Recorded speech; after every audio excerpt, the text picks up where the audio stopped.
And declare President Bola Tinubu as the sole presidential candidate of APC. Kafa jam'iyyar nan saboda mu faɗi zaɓe ba, mu abinda muke yi abinda jam'iyyar za ta gamsar da 'yan Najeriya su ci gaba da zaɓenta. Aiki muke so a yi wa ƙasa, aikin da za ta sa 'yan ƙasa su zaɓe ta shine abinda muke yi.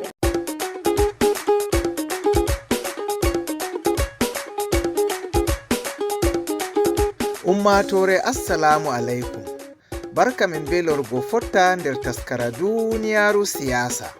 Taskara duniyaru siyasa ni ɗum taskara on ka kode radio international wowi waddangon kala Aseweere fuu, bo taskara man ɗo larta lamaru siyasa ha lesdi Naajeeriya be lesɗe yaasi. Nder Aseweere ɗo on jami'a APC laamotonga ha lesdi Naajeeriya waɗi hawrinde ngam lartugo ko nga waɗani ummatore lesdi Naajeeriya ha nder reeta yaadu jongore laamu maaga arande, wato duuɓi ɗiɗi iga ko nga ɗo doggina laamu ha lesdi Naajeeriya ndin. Ha yaake hawrinde man on bo ngomna en suɓaaɓe les jam'iya APC man fuu pottini dow Bola Tinubu on tan daranta jam'iya APC man ha cuɓol tammugol waɗego nder hitande 2027. ha ragare hawrinde man bo gwamnajo diwal Yobe Alhaji Mai Mala Buni ɓesdi bayanu dow ko ɓe pottini ha jonde nden. Min Umar Aliyu ardata waddango on taskara ka Aseweere ɗo, gonde be amin.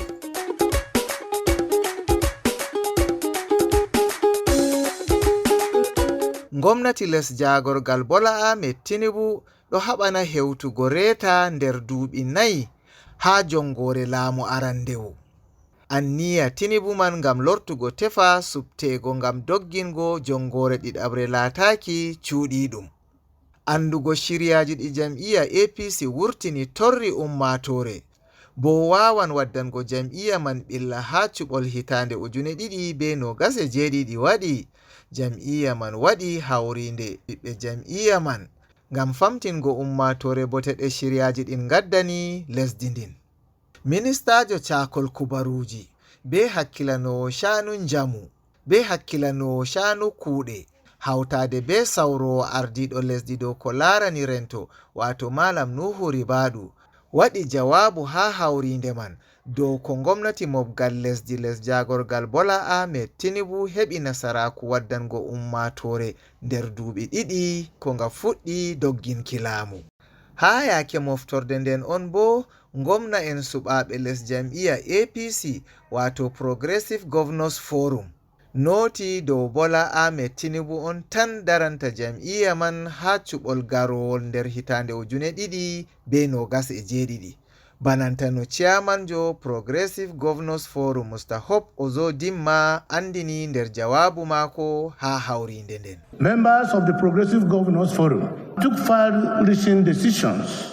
Dental gwamna en les lemaru APC hosi jabrugal kandungal ha andingo ardungal jam'iya be wakili en jam'iya min teddunga be'itol dow kuuɗe ɗe gwamnati waɗani ummatore nder taskara renewed hope ha nder reeta duuɓi jongore laamu meɗen arandewo fottani komoy.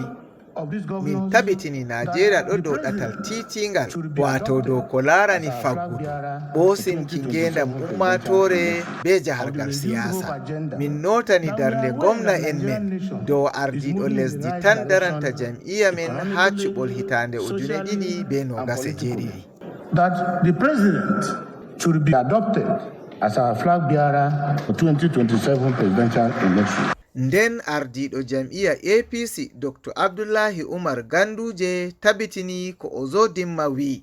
On behalf of the National Working Committee, dow darnde hukuma dogginki jam'iya, hukuma bo nga mari hakke darnugo ko moye ha jam'iya men, mi tabitini ko bakkeje fere umri ha tabitingo Bola Tinubu on tan daranowo jam'iya APC wala nawlirawo. as the sole presidential candidate of APC. Yaake o notanno Tinubu wi ummatore lesdi Naajeeriya ngi'an bote shiryaji ɗi o wurtini dow ɗo seɗɗa.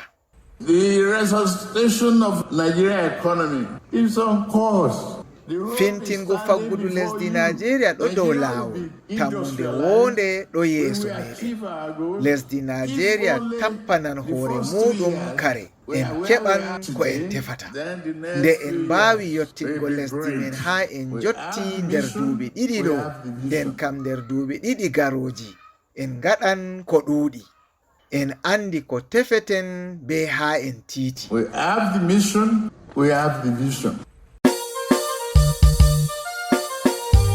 Wala ko ɓuri jonde jam, wala ko ɓuri jonde jam.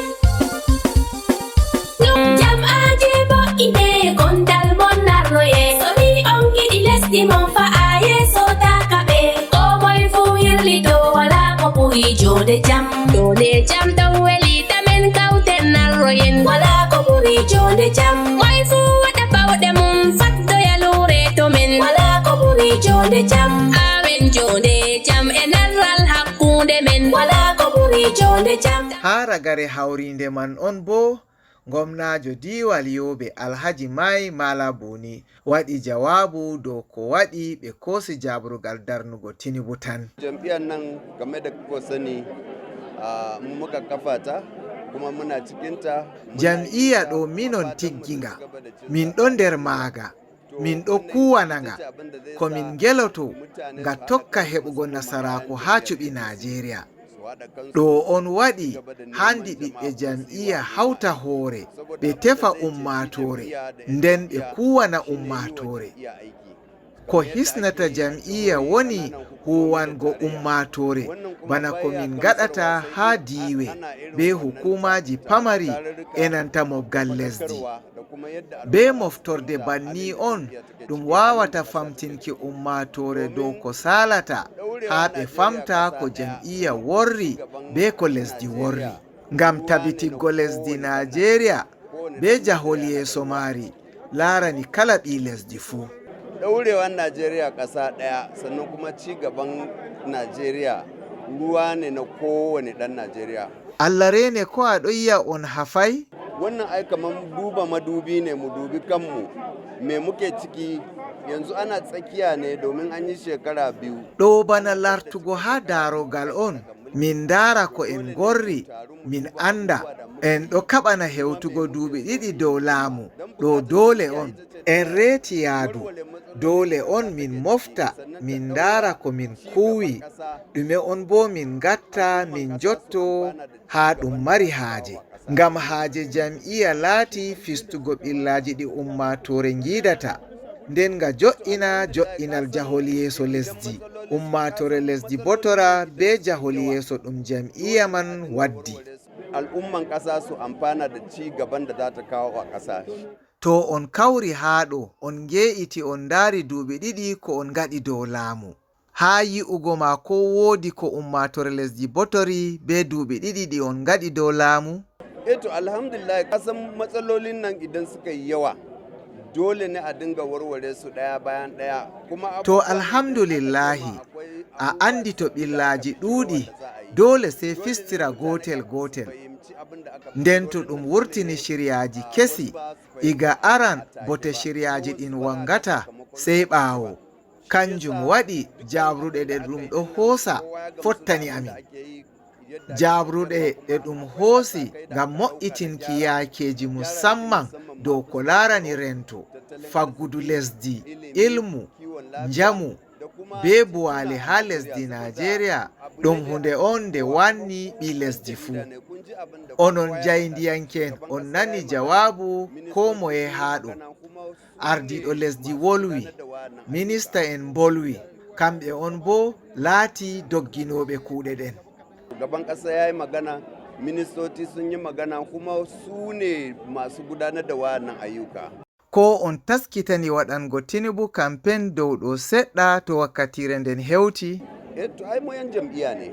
Mu yan jam'iyya ne kuma jam'iyya nan. Min ɓiɓɓe jam'iyya ɗo on.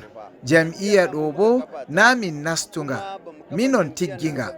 min tiggi jam'iya ɗo bo na ngam min burto iga nder maaga. Min tiggay jam'iya ɗo ngam nga sankita. Min tiggay nga ngam nga do'a haa cuɓi. Kuuɗe min giɗi nga huwana ummatore lesdi. Kuuɗe gaɗoje ɓe suɓa nga kanjum min ɗo kuwa. Aiki muke so a yi wa a ƙasa. Aikin da za ta sa 'yan ƙasa su zaɓe ta shine abin da muke yi. Ajebo ine gondal mon narroye soni on giɗi lesdi mon fa'a yeso takaɓe ko moy fu yirlito wala ko ɓuri jode jam. Soni on giɗi lesdi mon fa'a yeso takaɓe ko moy fu yirlito wala ko ɓuri jode jam. Ko moy fu yirlito wala ko ɓuri jode jam. To heɗitoɓe haa ɗo min gaddi ragare taskara ka Asaweere ɗo. Min ɗon gela on gondan be amin Asaweere warore ha min gaddanta on taskara gotka feere kesa. Min Umar Aliyu wi'ata on taɓɓe amin Asaweere warore.